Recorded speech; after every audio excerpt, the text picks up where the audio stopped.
Hello दोस्तों, स्वागत है आप सभी का आपके अपने चैनल द नेक्स्ट लेवल में। दोस्तों, आज के वीडियो में हम आपके लिए एसएससी जीडी के 18 फरवरी 2019 को थर्ड शिफ्ट में हुए क्वेश्चंस के रिव्यू लेकर के आए हैं। क्या क्या क्वेश्चन पूछे गए थे, साथ में मैं जो आपको एक्स्ट्रा डिटेल देता हूं वो तो इसमें रहेगा ही रहेगा। तो वीडियो पूरा देखना है एंड तक, ताकि जितनी भी जानकारी है आप ले सकें, क्योंकि आपको पता है कि एसएससी जीडी में जो है वो टॉपिक रिपीट हो रहे हैं। जो टॉपिक एक बार पकड़ा जा रहा है उसको बार बार रिपीट किया जा रहा है। तो इसीलिए आप कोशिश करें कि पूरा वीडियो देखें और एक एक टॉपिक को पेन पेपर से नोट कर लें, क्योंकि मैं बहुत सारी आपको बातें बताऊंगा, वो आपके एग्ज़ाम में काफ़ी आप हेल्प करने वाले हैं। तो चलिए शुरू करते हैं आज का वीडियो। और यहाँ पे आप देख पा रहे हैं हमारा व्हाट्सएप नंबर, जिस पे आप हमें अपने एग्ज़ाम के बाद आपके क्या क्या एग्ज़ाम में क्वेश्चन पूछे गए थे वो जितनी ज़्यादा जल्दी भेजेंगे उतना ही जल्दी हम वीडियो बना के आपके सामने ला पाएंगे। तो SSC GD third shift Hindi और जीके के प्रश्न चलिए शुरू करते हैं। तो पहला क्वेश्चन है कि ओलंपिक में वह पहली महिला जो बैडमिंटन में फाइनल तक पहुंची थी वो कौन थी? तो ये थी पीवी सिंधु। पीवी सिंधु आपको पता होगा कि वर्ष 2016 में जो ओलंपिक गेम्स हुए थे वो उसमें इन्होंने फाइनल तक का सफ़र तय किया था, लेकिन फाइनल में यह कैरोलिना मरीन जो कि स्पेन की खिलाड़ी हैं उनके हाथों से हार गई थी। तो ये आपको पता होना चाहिए। ये बैडमिंटन खेलती हैं, इनके कोच पुलेला गोपीचंद हैं, ये भी आपको पता होना चाहिए। आगे देखते हैं, मौलिक कर्तव्य कौन से संविधान संशोधन के तहत जोड़े गए थे? तो ये 42वें संविधान संशोधन के तहत जोड़े गए थे। यानी कि जब शुरू में संविधान बना था तो उसमें मौलिक कर्तव्य नहीं थे। 42वां संविधान संशोधन 1976 में हुआ था। 42वां संविधान, क्योंकि ईयर पूछता है कि 42वां संविधान संशोधन किस वर्ष हुआ था, तो 1976 में ये संविधान संशोधन हुआ था। और एक और क्वेश्चन इससे बहुत इंपॉर्टेंट बनता है कि यह किसकी सिफारिश पे किया गया था? तो यह स्वर्ण सिंह समिति की सिफारिश पे किया गया था। और एक और इंटरेस्टिंग बात कि जब शुरू में मौलिक कर्तव्य जोड़े गए थे तो इसमें शुरू में 10 मौलिक कर्तव्य जोड़े गए थे, लेकिन बाद में 2002 में 86वें संविधान संशोधन के तहत इसमें एक और मौलिक कर्तव्य बढ़ाया गया और अभी वर्तमान में कुल 11 मौलिक कर्तव्य हमारे संविधान में एग्जिस्ट करते हैं। तो ये मौलिक कर्तव्य क्या होते हैं? जैसे कि हमें क्या करना चाहिए, जब राष्ट्रगान हो तो हमें खड़े होना चाहिए। ये कोई आप पे बाध्यता नहीं है कि आपको ये करना ही है, लेकिन ये आपका कर्तव्य है। हमें हमारे झंडे का सम्मान करना चाहिए। तो इस तरह से आपको 11 बातें हैं जो हमारे संविधान में लिखी हुई हैं कि हमें ये फॉलो करना चाहिए, तो हमारे देश के लिए, हमारे देश का सम्मान बना रहेगा। ठीक है, आई होप आपको क्लियर हुआ होगा। चलिए आगे देखते हैं। आगे है, संपत्ति का अधिकार किस अनुच्छेद के अंतर्गत आता है? तो आपको ये पहले पता होना चाहिए कि संपत्ति का अधिकार जब शुरू में संविधान बना था तो ये मौलिक अधिकार था। ये मौलिक अधिकार था, लेकिन 44वें संविधान संशोधन के तहत जो कि 1978 में हुआ था, इसको मौलिक अधिकार से हटा दिया गया और इसे कानूनी अधिकार बना दिया गया और 300 क में डाल दिया गया था। इसे 300 क में डाल दिया गया था। ये आप ध्यान रखें। पहले ये क्यों, इससे क्वेश्चन यही बनता है कि कौन से संविधान संशोधन के तहत संपत्ति के अधिकार को मौलिक अधिकार से हटाया गया था? तो 44वें संविधान संशोधन 1978, याद रखें। चलिए अगला देखते हैं, इमली में कौन सा अम्ल पाया जाता है? तो इमली में टार्टरिक अम्ल पाया जाता है। इमली के अलावा अंगूर में भी टार्टरिक अम्ल पाया जाता है। कुछ और भी अम्ल हैं जिसके प्राकृतिक स्रोत आपसे एग्जाम में पूछ लिए जाते हैं। प्राकृतिक स्रोत जो कि हमें प्रकृति से मिलता है। तो ऐसे कौन कौन से प्राकृतिक स्रोत हैं जो कि हमें मिलता है, तो उसे हम आपको एक बार बता देते हैं, आप लिख लें एक बार। क्या है? सबसे पहले सिरका। तो सिरका जो है, सिरके में क्या कौन सा मिलता है? सिरके में मिलता है एसिटिक एसिड। सिरके में मिलता है एसिटिक एसिड। फिर एक आता है सेब। सेब में मिलता है मौलिक एसिड। सेब में मिलता है मौलिक एसिड। अंगूर और इमली में मैंने आपको बता ही दिया कि इसमें क्या पाया जाता है, टार्टरिक एसिड। फिर खट्टे फल जितने भी होते हैं, जैसे नारंगी हो गया, या नारंगी यानी कि संतरा, नींबू, इन सब में क्या पाया जाता है? इन सब में पाया जाता है सिट्रिक एसिड। दूध और दही में लैक्टिक एसिड पाया जाता है। नोट करते चलें अगर आपके पास पेन पेपर हो तो, या फिर आप सुन भी लें तो आपको काफ़ी फायदा करेगा। घास में बेंजोइक अम्ल पाया जाता है, घास में बेंजोइक अम्ल पाया जाता है। वहीं एक होता है फार्मिक एसिड, फार्मिक अम्ल, ये चींटी और मधुमक्खी के डंक में पाया जाता है। चींटी, मधुमक्खी और बिच्छू में भी यही फार्मिक एसिड पाया जाता है। हमारे मूत्र में यूरिक एसिड पाया जाता है, हमारे मूत्र में यूरिक एसिड पाया जाता है। और सोडा वाटर जो हम पीते हैं, सोडा वाटर या फिर कोक और पेप्सी वगैरह जो हम पीते हैं, इसमें कार्बोनिक एसिड पाया जाता है। तो ये सब कुछ चीज़ें हैं जो कि आपको याद जरूर होना चाहिए। चलिए आगे देखेंगे अगला क्वेश्चन। नेक्स्ट है, खट्टी डकार आने पर क्या करना चाहिए। तो यहाँ पर आपको ये गलत लिख दिया है, नींबू और पानी लिखा गया है। नींबू पानी साथ में होता है, तो नींबू पानी पीने का सेवन करना चाहिए। और जैसे आपको बता दूं कि ये खट्टी ढकारें आना जो है, ये एसिडिटी, जिसे हिंदी में हम अम्लीयता कहते हैं, अम्लीयता होने के कारण होता है। यानी कि जब शरीर में हमारा जो एसिड है वो ज़्यादा एसिड बनाने लगता है। तो इसमें क्या होता है, क्यों होता है, ये होता क्या है कि कभी कभार हम ज़्यादा खाना खा लेते हैं या फिर कुछ ऐसा खा लेते हैं जो कि पचता नहीं है। तो जब वो नहीं पचेगा तो हमारा शरीर ज़्यादा तो रेशियो में निकालने लगता है जठर रस, जठर रस जिसमें HCl पाया जाता है। तो जब वो ज़्यादा जठर रस निकलता है तो वो हमारे शरीर में अम्ल बढ़ जाता है, क्योंकि वो एसिड ही होता है, अम्ल ही होता है।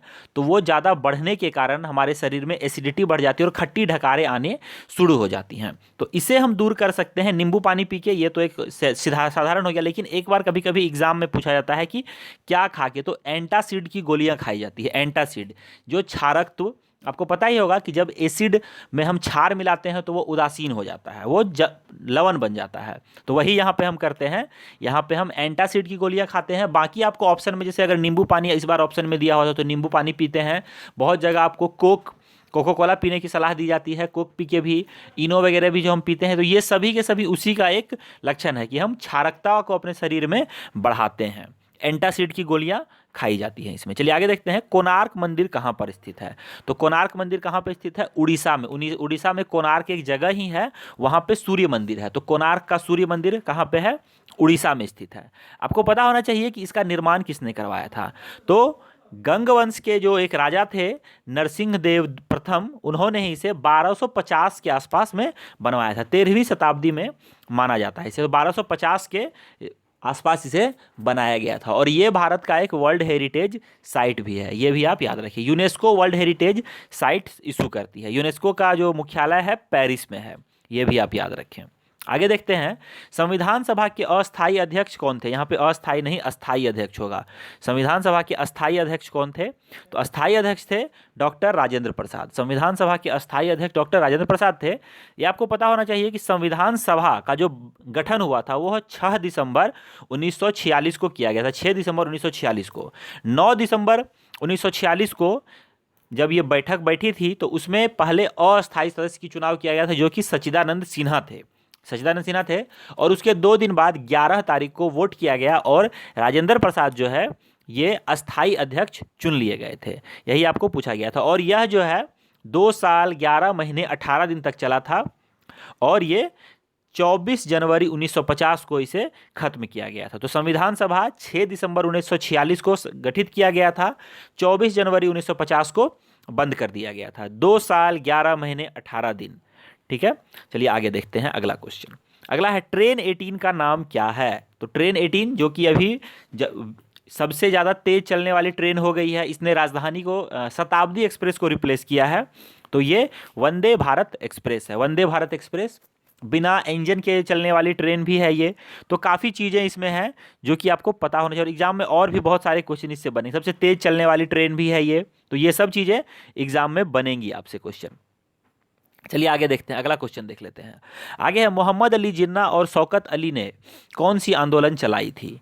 तो ये इन्होंने खिलाफत आंदोलन चलाई थी। खिलाफत आंदोलन 1919 में शुरू हुआ था और ये 1924 तक चला था। बहुत जगह आपको 1922 भी मिल सकता है, लेकिन 1924 इसे कहना सही होगा। क्यों, इसका मैं आपको कारण अभी बता देता हूँ। सबसे पहले ये आंदोलन क्या था ये आप समझ लें। तो ये जो आंदोलन था, इसका उद्देश्य ये था कि सुन्नी मुसलमान जो थे उनके मुखिया माने जाते हैं तुर्की के खलीफा, उसके मुखिया माने जाते हैं। तुर्की में एक खलीफा पद होता है, उसको ये सभी मुखिया मानते थे। तो अंग्रेजों ने वो पद समाप्त कर दिया था। वो पद क्या था? समाप्त करे थे। तो इसको पुनः स्थापित करने के लिए अंग्रेजों के ऊपर दबाव बढ़ाना था, इस आंदोलन का लक्ष्य था। लेकिन 1924 में मुस्तफ़ा कमाल पाशा ने खलीफा पद को समाप्त कर दिया। और इस जब ये पद ही समाप्त हो गया, जब वो खलीफा थे उन्होंने ही इस पद को समाप्त कर दिया, तो अपने आप ही ये आंदोलन शांत हो गया था। तो इसीलिए 1924, लेकिन 1922 तक काफ़ी जोर शोर से ये चला था और 1924 तक थोड़े थोड़े मामले में ये चलता रहा था, लेकिन 1924 के बाद ये पूरी तरह से शांत हो गया और ख़त्म हो गया। तो उम्मीद है आपको ये क्लियर हुआ होगा। चलिए आगे देखते हैं। यहाँ पे है कि साइमन कमीशन का विरोध क्यों हो रहा था। तो ये तो हो गया लाला लाजपत राय की मृत्यु के कारण। तो मृत्यु से पहले भी विरोध हो रहे थे। इसका एक कारण ये था कि साइमन कमीशन जो है 1927 में इसकी आने की बात हुई थी। तो और इसका जो आना था, ये संविधान सुधारों के लिए, भारत में संविधान सुधारों के अध्ययन के लिए इसे आना था भारत। लेकिन इस कमीशन में एक भी भारतीय शामिल नहीं थे, सिर्फ एक B.R. अम्बेडकर थे। तो भारतीयों का कहना था कि अगर संविधान भारतीयों के लिए बन रहा है तो उसमें भारतीयों की संख्या ज़्यादा से ज़्यादा होनी चाहिए। जो अंग्रेज यहाँ रहते नहीं हैं वो भारत के लिए संविधान कैसे लिख पाएंगे। तो इस कारण से इसका ज़्यादा विरोध हो रहा था और इसी के विरोध में लाला लाजपत राय की मृत्यु हो गई थी, जो बाद में भीषण रूप ले लिया गया था और साइमन कमीशन को वापस जाना पड़ा था। साइमन कमीशन भारत कब आया था, ये भी एक क्वेश्चन पूछता है। तो ये जो है 3 फरवरी 1928 को भारत आया था। साइमन कमीशन के अध्यक्ष थे George Simon, sir George Simon इसके अध्यक्ष थे और इन्हीं के नाम पे साइमन कमीशन इसका नाम पड़ा था। चलिए आगे देखते हैं कि 12वीं पंचवर्षीय योजना का उद्देश्य क्या था। तो तेज, टिकाऊ और अधिक समावेशी विकास, तेज, टिकाऊ और अधिक समावेशी विकास इसका थीम था, इसका उद्देश्य था। 12वीं पंचवर्षीय योजना 1 अप्रैल 2012 से 31 मार्च 2017 तक चला था और पंचवर्षीय योजनाओं का ये आखिरी पंचवर्षीय योजना थी, क्योंकि इसके बाद से या इससे पहले से ही ये पूरा भी नहीं हो पाया था। 1 जनवरी 2015 को ही नीति आयोग लागू कर दिया गया था और इसे कह दिया गया था कि ये समाप्त हो जाएगा और ये 2017 जैसे तैसे करके इसने पूरा किया और उसके बाद ये समाप्त हो गया। तो यही था इससे रिलेटेड। चलिए आगे देखते हैं अगला क्वेश्चन कि सरदार वल्लभ भाई पटेल की जगह पर किसे अध्यक्ष चुना गया था। तो ये बात हो रही है 1946 के समय की, जब ऐसा माना गया था कि भारत तो उस समय तो आज़ाद होने की कगार पे आ गया था। तो ऐसा माना जा रहा था कि जो कांग्रेस का अध्यक्ष होगा वही लीड करेगा PM के पद के लिए भी, जो भारत की आज़ादी के बाद प्रधानमंत्री बनेगा तो जो कांग्रेस का अध्यक्ष होगा। तो इसमें 15 उस समय राज्य थे भारत में, तो 12 राज्य के प्रतिनिधित्व जो थे वो सरदार वल्लभ भाई पटेल को अध्यक्ष बनाना चाहते थे, क्योंकि उन सभी राज्यों को जोड़ने का जो काम किया था वो सरदार वल्लभ भाई पटेल ने ही किया था।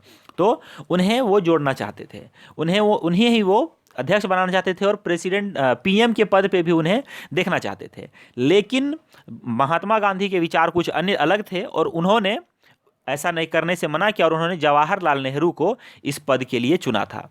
15 में से 12 वोट मिले थे आपको वल्लभ भाई पटेल को और 2 वोट मिले थे जवाहरलाल नेहरू को। लेकिन फिर भी जवाहरलाल नेहरू को महात्मा गांधी के कहने पे अध्यक्ष बनाया गया था, ये बात है। और बाद में उन्हें प्रधानमंत्री और वल्लभ भाई पटेल को उप प्रधानमंत्री पद बनाया गया था। इसके अलावा गृह मंत्री का कार्य भी सरदार वल्लभ भाई पटेल को ही दिया गया था।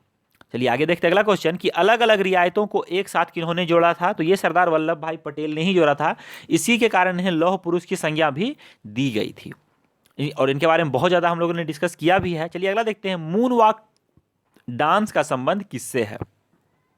तो माइकल जैक्सन से है। मून वॉक डांस ये क्या करते हैं, इनका फेमस डांस था ये मून वॉक, और ये माइकल जैक्सन, अभी इनकी मृत्यु हो गई है, अमेरिका देश के ये निवासी थे, आपको ये पता होना चाहिए। चलिए आगे देखते हैं, वर्षा के जल को एकत्र करने वाला पहला राज्य कौन था। तो वर्षा के जल को एकत्र करके यहाँ पे ये सिंचाई में प्रयोग करते थे तमिलनाडु, और उसके अलावा राजस्थान भी इस मामले में था। उसने भी सबसे पहले इसे एकत्र किया था और मरुस्थलों में इसका प्रयोग किया था राजस्थान, लेकिन पहला राज्य तमिलनाडु था जिसने सिंचाई में प्रयोग किया था। चलिए आगे देखते हैं, यहाँ पे जीके के क्वेश्चन समाप्त हो गए। अब हम देखेंगे हिंदी के क्वेश्चन। हिंदी के ज़्यादा क्वेश्चन नहीं थे जितने भी पता चल पाए हैं। दूषित का विलोम पूछा गया था, तो दूषित शब्द का विलोम जो है वो स्वच्छ होता है, दूषित का विलोम स्वच्छ। आगे देखते हैं मौन का विलोम क्या होगा। तो मौन का विलोम होता है वाचाल, मौन का विलोम वाचाल, जो बहुत ज्यादा बोले। मौन मतलब चुप रहने वाला, वाचाल मतलब बोलने वाला। आगे देखेंगे थाली का बैगन होना मुहावरे का क्या अर्थ है। थाली का बैगन हो तो सिद्धांतहीन व्यक्ति, यानी जिसका कोई सिद्धांत ना हो, समय पड़ने पर वह हर बार अपना सिद्धांत परिवर्तित करता रहे, सिद्धांत बदलता रहे, तो ऐसे व्यक्ति थाली के बैगन कहलाते हैं। जैसे कि अगर अभी किसी एक बात चल रही है तो अगर वो उसके फायदे की बात है तो वो अपने फायदे के लिए अभी ए के साथ चल जाएगा, लेकिन जब उसे दिखेगा कि अब मुझे ए के साथ फायदा नहीं है, बी से फायदा मिला, तो वो बी की तरफ चला जाएगा। तो यही चीज है सिद्धांतहीन व्यक्ति, अपना सिर्फ प्रॉफिट देखने वाला। नेक्स्ट है वनवास की शुद्धि पूछी गई थी। तो वनवास इस प्रकार से लिखा जाएगा जैसा कि आपके स्क्रीन पे अभी हमने लिख के रखा हुआ है। आगे है राष्ट्र का पर्यायवाची शब्द पूछा गया था। तो राष्ट्र का पर्यायवाची शब्द क्या होता है? देश होता है, प्रदेश होता है, भू संपत्ति होता है, मुल्क होता है। तो ये सब राष्ट्र के पर्यायवाची शब्द होते हैं। अगर आपको भी इसके कुछ पर्यायवाची शब्द पता है तो आप भी कमेंट करके बता सकते हैं। चलिए आगे देखते हैं अगला क्वेश्चन। मरुस्थल का भी पर्यायवाची शब्द पूछा गया था। तो मरुस्थल का पर्यायवाची होता है ऊसर भूमि, रेगिस्तान, मरुदेश, मरुस्थल, मरुस्थल का रेगिस्तान, ये सब तो होता ही है। तो यही सब थे इसके क्वेश्चन। तो दोस्तों यही हो गए हमारे आज के थर्ड शिफ्ट के क्वेश्चंस। उम्मीद है आपको ये एनालिसिस अच्छा लगा होगा। साथ में मैंने जो डिटेल किया ये आपको कैसा लगा आप कमेंट करके जरूर बताएं। वीडियो अगर अच्छा लगा तो थंब बटन को ब्लैक से ब्लू कर दें। नीचे आपको थम्स अप का एक बटन दिख रहा होगा, उसे आप दबा दें और लाइक्स की संख्या बढ़ाएं, क्योंकि लाइक्स बहुत कम आते हैं।